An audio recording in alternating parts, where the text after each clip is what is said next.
Class 11-এর Bangla কালকেতুর ভোজন। Class 11-এর Bangla কালকেতুর ভোজন।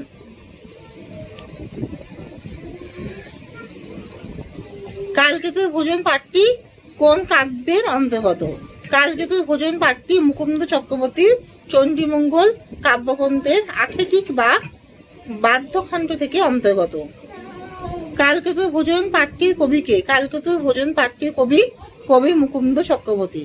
মচিরিয়া গোপ দুটা বাঁধলেন ঘাড়ে। এখানে কে গোপ দুটো ঘাড়ে বেঁধেছিল? এখানে বীর কালকেতু গোপ দুটো ঘাড়ে বেঁধেছিল। এক শ্বাসে কালকেতু কয় হাড়ি আমানি শেষ করে? এক শ্বাসে কালকেতু 7 হাড়ি আমানি শেষ করে। ফুল্লরা কে? ফুল্লরা কালকেতুর স্ত্রী। দূর হতে ফুল্লরা বীরের সালরা। দূর হতে ফুল্লরা বীরের পারল সারা। এখানে বীর বলতে কাকে বোঝানো হয়েছে? বীরের সারা পেয়ে ফুল্লরা কি করেছিল? এখানে বীর বলতে কালকেতুকে বোঝানো হয়েছে। ফুল্লরা বীরের সারা পেয়ে তাকে সম্ভ্রমে হরিণের ছালে বসতে দিল। তারপর সে কালকেতুর ভোজনের ব্যবস্থা করে নারকেলের মালায় ভর্তি করে জল দিল। এন্নাছি হরিণী দিয়া দধি এক হাড়ি। এন্নাছি হরিণী দিয়া দধি এক হাড়ি।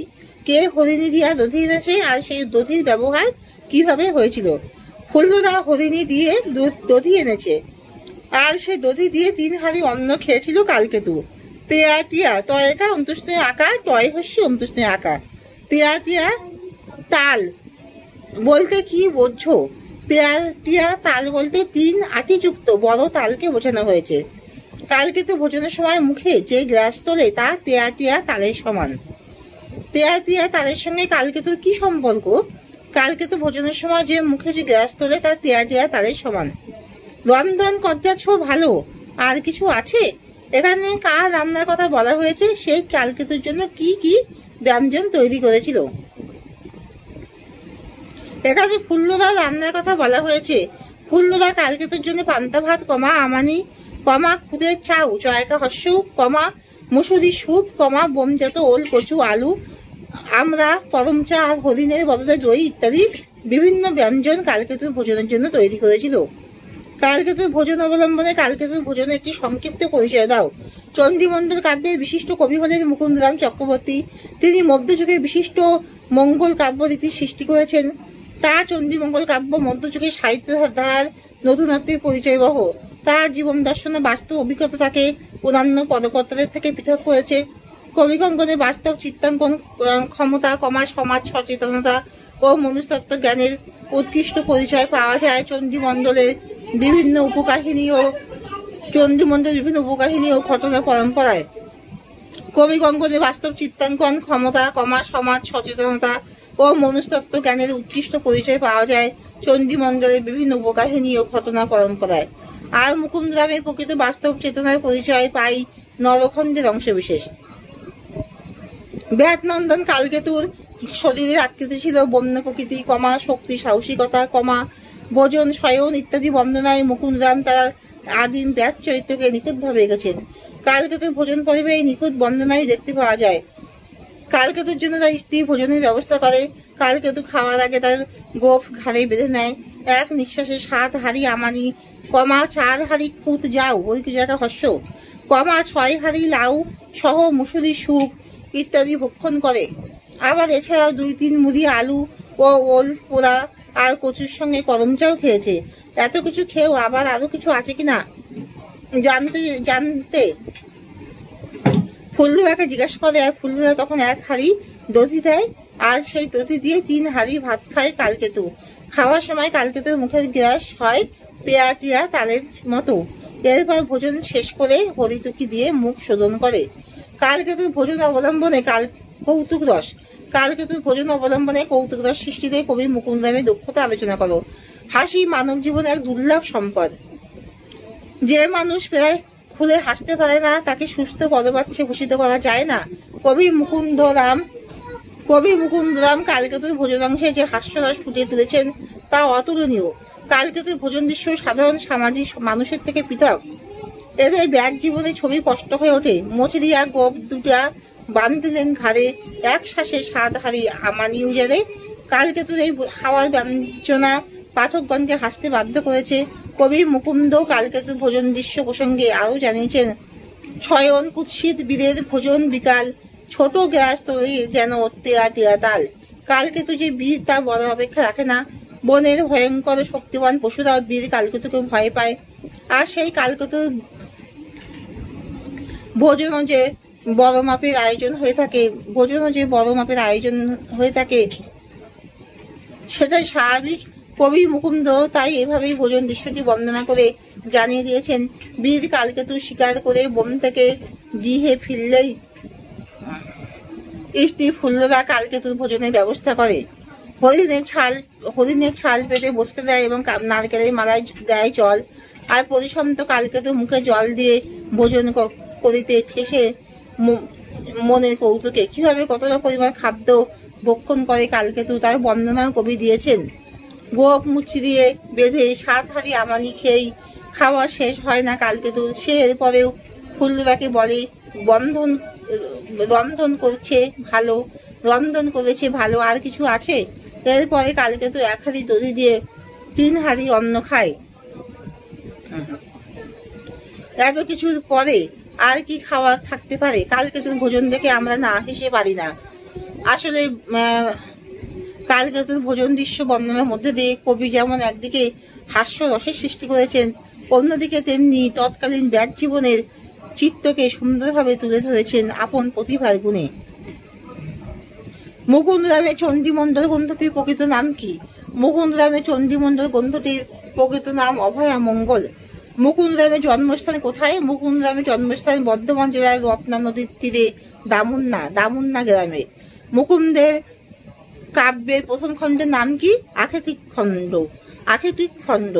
ফুল্লরা কালকেতুকে কোন পাত্রে জল খেতে দিয়েছিল? নারিকেলের মালায় জল খেতে দিয়েছিল। কোন পাত্রে ফুল্লরা কালকেতুকে ব্যঞ্জন পরিবেশন করেছিল? নতুন খাবরাতে। নতুন খাবরাতে। কালকেতু শয়ন কেমন? শয়ন হলো কুৎসিত। ভোজন শেষে কি খেয়ে কালকেতু মুখ শোধন করে? হরিতু কি খেয়ে? হরিত কি খেয়ে?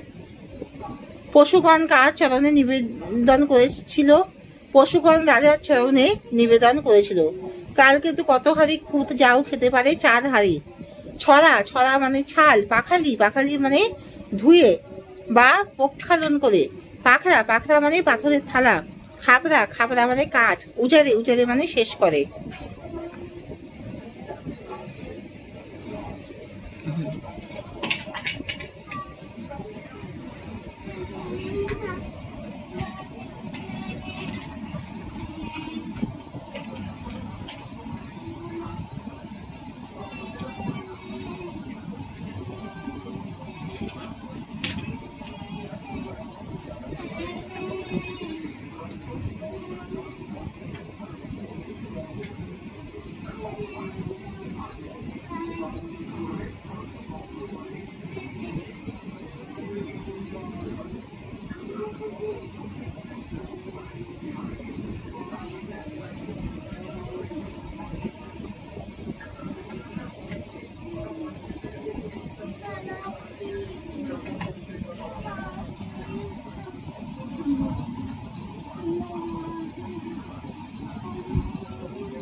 কবি কঙ্কনের অভয় মঙ্গলের নায়ক কালকেতু।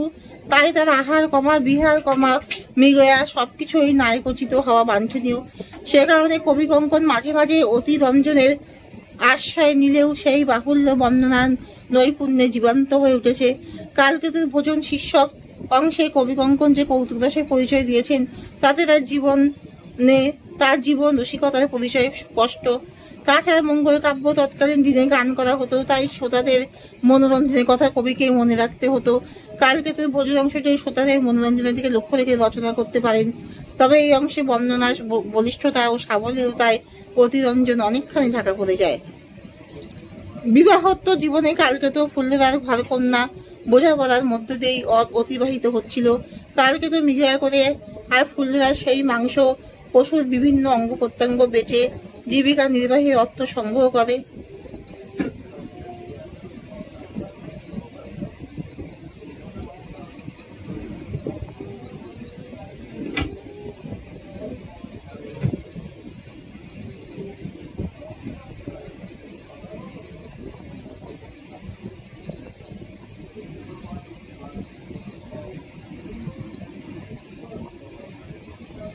একদিন মৃগয়া থেকে ফিরে আসার পর কালকেতু কিভাবে ভোজন করেছিল তার জীবন রসিক কবি মুকুন্দ অদ্ভুতভাবে বর্ণনা করেছেন,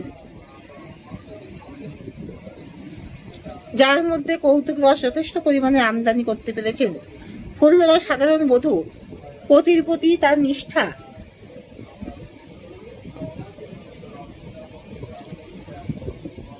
পতির প্রতি তার সাধারণ নিষ্ঠা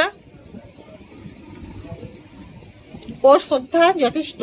তাই দূর থেকে ফুলরা বীরের সাড়া পাওয়ার সঙ্গে সঙ্গে সম্ভ্রমের সঙ্গে হরিণের ছাড়ের আসনে উপবেশন করতে দিল। ফুলরা জানে তার স্বামী মৃগয়া করে অনেকক্ষণ তৃষ্ণার্ত রয়েছে,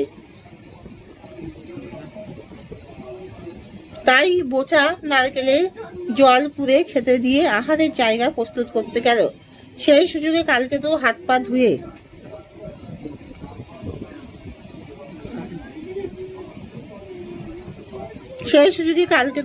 পা ধুয়ে মুখের জল দিয়ে মনের স্ফূর্তিতে আহারের জন্য উপবেশন করলো। কবি মুকুন্দের দৃষ্টি কত তীক্ষ্ণ তা উপলব্ধি করতে অসুবিধা হয় না। তা না হলে আহারে উপবেশনের সময় কালকেতুর মনের কৌতুককেও লিপিবদ্ধ করতে ভোলেননি।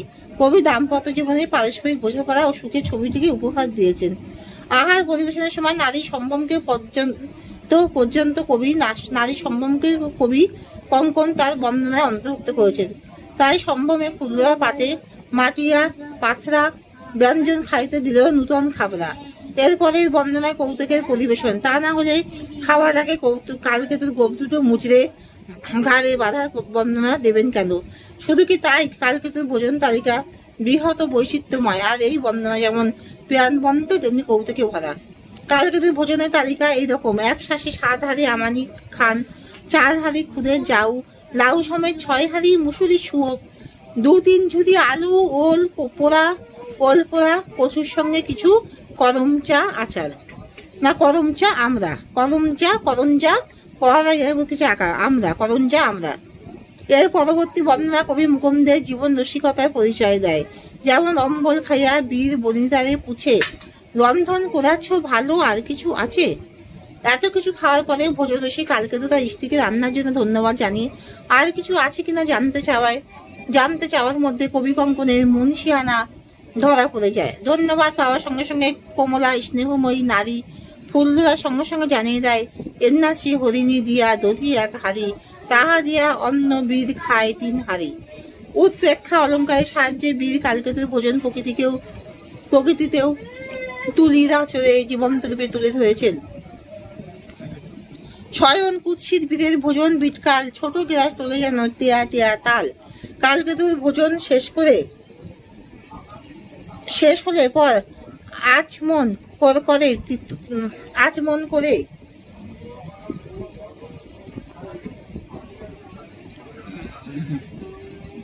কালকেতুর ভোজন শেষ হলে পর আচমন করে ঘড়িটুকি খেয়ে মুখ শুদ্ধি করলো এবং বীর কালকেতু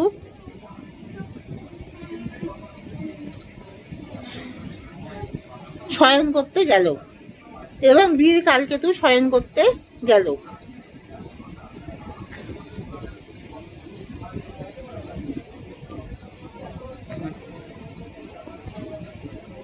কবি মুকুন্দ কৌতুকের সঙ্গে কালকেতু ভোজনের পুঙ্খানুপুঙ্খ বর্ণনা দিয়েছেন। কবি মুকুন্দ যেন বোঝাতে চেয়েছেন, কালকেতু যেমন মহাবীর, প্রতিদিন সে যেমন বিরাট বিরাট পশু মৃগয়া করে আনে, তেমনি সে ভোজনও করে প্রচুর। কবি কঙ্কনের কালকেতুর ভোজন বর্ণনার মধ্যে কৌতুক রসের পরিবেশন করেছেন। আসলে কৌতুক বা হাসির কারণ হলো অসঙ্গতি। প্রকৃত হাস্যরসিক আসলে জীবনরসিক কবি মুকুন্দ জানতেন সুখ ও দুঃখ জীবনের দুটি দিক, কারণ তিনি বুঝেছিলেন বিশুদ্ধ হাসি জীবন ভোজে সৈন্ধব লবণ। জীবনে দুঃখ পেলেও রাজশক্তি দ্বারা নির্যাতিত হলেও জীবনে হাসিটুকু তার মুখ থেকে মিলিয়ে যায়নি। সমাজের প্রতি কোনো তীক্ষ্ণ ব্যঙ্গ বিদ্রুপ কবি মুকুন্দের ছিল না। নিরাসক্ত চিত্তেই স্নিগ্ধ আনন্দের উপকরণ হয়ে উঠেছেন কবি মুকুন্দের কৌতুক পরায়ণতা। কেননা কবি মুকুন্দের জীবনবোধের মধ্যে ছিল সর্বাত্মক প্রসন্নতা। তাই সমালোচক বলেছেন, কৌতুক স্রষ্টার মানব চরিত্র বোধ গভীর সহানুভূতি থাকা কৌতুক স্রষ্টার মানব চরিত্রবোধ গভীর সহানুভূতি থাকা অপরিহার্য। মানুষকে তার সমস্ত ত্রুটি বিচ্যুতি সহ ভালোবাসতে না পারলে এ জাতীয় কৌতুক স্রষ্টার দৃষ্টি মানুষের জীবনের সকল বিভাগীয় স্তরে প্রসারিত হওয়া সম্ভব নয়। যে গভীর জীবনবোধ থেকে হাস্যরসের জন্ম, মধ্যযুগের কবিদের সেই জীবনবোধের অভাব ছিল। তবে কবি মুকুন্দ রায় ব্যতিক্রম। ধর্মীয় সংস্কার দ্বারা তাদের দৃষ্টিশক্তি আচ্ছন্ন ছিল বলে তারা জীবনের গভীরতম প্রদেশে দৃষ্টি নিক্ষেপের প্রয়োজন বোধ করেননি। তাই তাদের রচনায় উচ্চ গ্রাহিতার লক্ষণ বিদ্যমান। বস্তুত হাস্যরসিকের জীবন দৃষ্টি এক উদার ক্ষমা সুন্দর জীবন দৃষ্টি। এই জীবন দৃষ্টি ছিল বলেই কবি মুকুন্দ কালকেতুর ভোজনের বর্ণনায় কৌতুক রস পরিবেশন করতে সক্ষম হয়েছেন। কালকেতুর গ্রাস যদি টিয়া তাল হয় তাহলে হাসি জাগ্রত হবেই, কারণ এর মধ্যে রয়েছে অসঙ্গতি। কিন্তু বর্ণনায় গুণে তা কখনো অবাস্তব বা অলৌকিক বলে মনে হয়নি, বরং মহাবীর কালকেতুর ভোজন মহাবীরের মতোই। তাই এই ভোজন দৃশ্যে কবি সরস উপভোগ্য চিত্র উপহার দিয়েছেন। এই ভোজন ভোজনের প্রকৃতি সেই সঙ্গে ফুল্লরায় পরিবেশন তার শ্রদ্ধা সম্ভ্রম কালকেতুর রসিক মন প্রশ্ন করা ভালো তো রান্না হয়েছে। যেমন ভোজন শেষে বনিতাকে প্রশ্ন করা ভালো তো রান্না হয়েছে, এরপরে আর কিছু আছে কিনা। এই সবই শিল্পী তুলিতে আঁকা অনুপম চিত্র। ভোজনের প্রকৃতি সরসরেও কালকেতু ফুল্লরার দাম্পত্য জীবনের মাধুর্যকে কবি এই সূত্রে উপহার দিয়েছেন। তাহলে এখানেই শেষ করছি।